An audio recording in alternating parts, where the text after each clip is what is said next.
सपनों को देखने वालों, उठो, जागो और तब तक मत रुको जब तक लक्ष्य की प्राप्ति ना हो जाए। ये शब्द किसी आम आदमी के नहीं, ये हैं उस महामानव के जिसने भारत की आत्मा को न सिर्फ भारत में बल्कि पूरी दुनिया में गूंजाया। स्वामी विवेकानंद, एक संत, एक योद्धा, एक विचार। आज की इस आवाज में हम आपको ले चलेंगे उस महान आत्मा की जीवन यात्रा पर, जहां जिज्ञासा है, संघर्ष है, त्याग है और वो ऐतिहासिक क्षण भी जिसने अमेरिका की धरती पर भारत का डंका बजा दिया। तो चलिए शुरू करते हैं। स्वामी विवेकानंद, एक ज्वाला जो आज भी जल रही है। जन्म और विलक्षण बालक 1833-1899, 12 जनवरी 1663, कोलकाता का एक मध्यम वर्गीय बंगाली परिवार। नाम रखा गया नरेंद्रनाथ दत्त। पिता थे विश्वनाथ दत्त, एक प्रतिष्ठित वकील। माता भुवनेश्वरी देवी, धार्मिक और अत्यंत बुद्धिमती। बचपन से ही नरेंद्र में कुछ खास था। वो सिर्फ एक होशियार बच्चा नहीं था, वो था आग। वो बंधी बंधाई बातों को नहीं मानता था। गुरुजी कोई पाठ पढ़ाते तो नरेंद्र सवाल कर बैठता, पर यह सच कैसे है? मंदिर में जाकर मूर्तियों को देखकर पूछता, क्या ये ही भगवान है? उसकी मां डर जाती, पिता मुस्कुरा देते। लेकिन नरेंद्र की आत्मा बेचैन थी।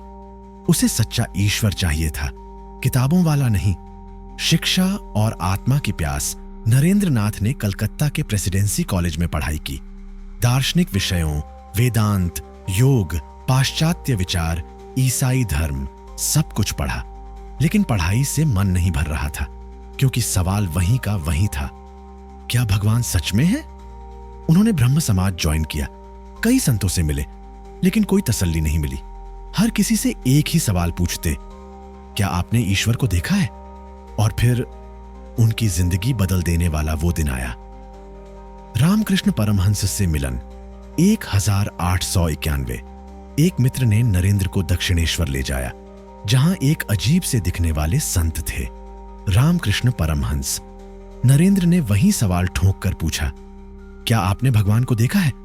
रामकृष्ण बोले, हां देखा है, जैसे मैं तुम्हें देख रहा हूं उससे भी ज्यादा स्पष्ट रूप से देखा है।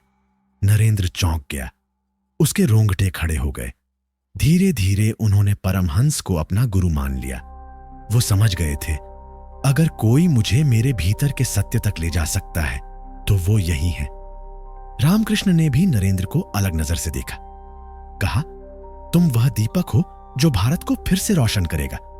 संन्यास और भारत भ्रमण 1886 से 1892 तक। 1886 में रामकृष्ण परमहंस का देहांत हुआ। नरेंद्र टूट गए, लेकिन गुरु का काम अधूरा था, उसे तो पूरा करना ही था। उन्होंने वैराग्य लिया, बन गए स्वामी विवेकानंद। अब शुरू हुआ एक लंबा और संघर्षपूर्ण सफर। उन्होंने पूरे भारत का भ्रमण किया, कश्मीर से कन्याकुमारी तक, बंबई से बनारस तक। गांवों में भूख देखी, बच्चों को बिना कपड़ों के देखा, देश में अंधविश्वास, जातिवाद और गरीबी की बेड़ियों को देखा। वो बोले, यह देश सो रहा है, इसे जगाना होगा। शिकागो की तैयारी और संघर्ष 1993। अब समय था भारत की आत्मा को विश्व पटल पर पहुंचाने का। शिकागो में वर्ल्ड पार्लियामेंट ऑफ रिलीजन्स हो रहा था। स्वामी जी वहां भारत का प्रतिनिधित्व करना चाहते थे, लेकिन न टिकट, न पैसा, न निमंत्रण। पर उनका आत्मविश्वास कहता था, जहां चाह है वहां राह है। कई मुश्किलों के बाद वो अमेरिका पहुंचे, लेकिन सम्मेलन में प्रवेश नहीं मिला। कहा गया, आपके पास कोई क्रेडेंशियल्स नहीं है। स्वामी जी ने जवाब दिया, अगर भगवान का प्रतिनिधित्व करने के लिए किसी प्रमाण पत्र की जरूरत है तो फिर धर्म बचा ही कहां। आखिरकार कुछ शुभ चिंतकों की मदद से उन्हें मंच मिला, और फिर हुआ वो जो इतिहास बन गया। 11 सितंबर 1993 वो ऐतिहासिक भाषण स्वामी जी मंच पर चढ़े। सामने बैठे थे 7000 पश्चिमी विद्वान। उन्होंने बोलना शुरू किया, sisters and brothers of America. बस इतना कहना था, और हॉल में तालियों की गड़गड़ाहट गूंज उठी। स्वामी जी ने न केवल भारत की सनातन परंपरा को प्रस्तुत किया, बल्कि उन्होंने ये भी बताया कि भारत एक गरीब देश हो सकता है, लेकिन उसकी आत्मा आज भी जागृत है। उनके विचारों में साहस था, तर्क था प्रेम था। उन्होंने कहा, हर धर्म सत्य की ओर ले जाता है। कोई धर्म श्रेष्ठ या हीन नहीं, सेवा ही सच्ची साधना है। अमेरिका में प्रभाव और वापसी 1893 से 1897। शिकागो के बाद वो अमेरिका और यूरोप के कई हिस्सों में गए। उनकी ख्याति फैल गई। हर जगह उनकी बातों का असर था। लोग उन्हें कहते थे the cyclonic monk from India. उन्होंने वेदांत को अंग्रेजी में इस तरह समझाया कि पश्चिम भी कहने लगा, भारत ही विश्व गुरु है। 1997 में वो भारत लौटे और भारत ने पहली बार अपने लिए तालियां बजाईं। रामकृष्ण मिशन और युवाओं की क्रांति भारत लौटते ही उन्होंने स्थापित किया। रामकृष्ण मिशन, जो आज भी शिक्षा, सेवा और अध्यात्म का अद्भुत संगम है। स्वामी जी ने युवाओं से कहा, मसलों को लोहे जैसा बनाओ और दिल को कोमल। उठो, जागो, भारत को फिर से विश्वगुरु बनाओ।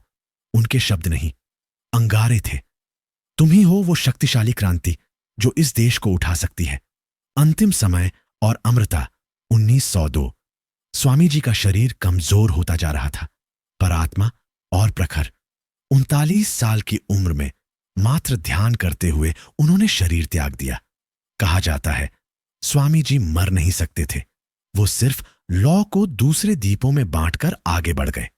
आज भी उनका नाम भर सुनते ही सीना चौड़ा हो जाता है, क्योंकि स्वामी विवेकानंद मतलब जुनून, विद्रोह और तपस्या का संगम। स्वामी विवेकानंद सिर्फ नाम नहीं, एक आंदोलन थे जो आज भी हर उस दिल में धड़कता है जो कुछ बड़ा करने की सोचता है। तो दोस्तों, अगर आपको ये कहानी प्रेरणादायक लगी हो तो इस वीडियो को लाइक करें, शेयर करें और हमारे चैनल नो यू को सब्सक्राइब करना ना भूलें।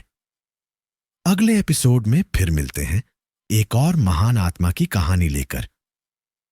खुद पर विश्वास रखो, क्योंकि भगवान भी उसी की मदद करता है जो खुद अपनी मदद करता है।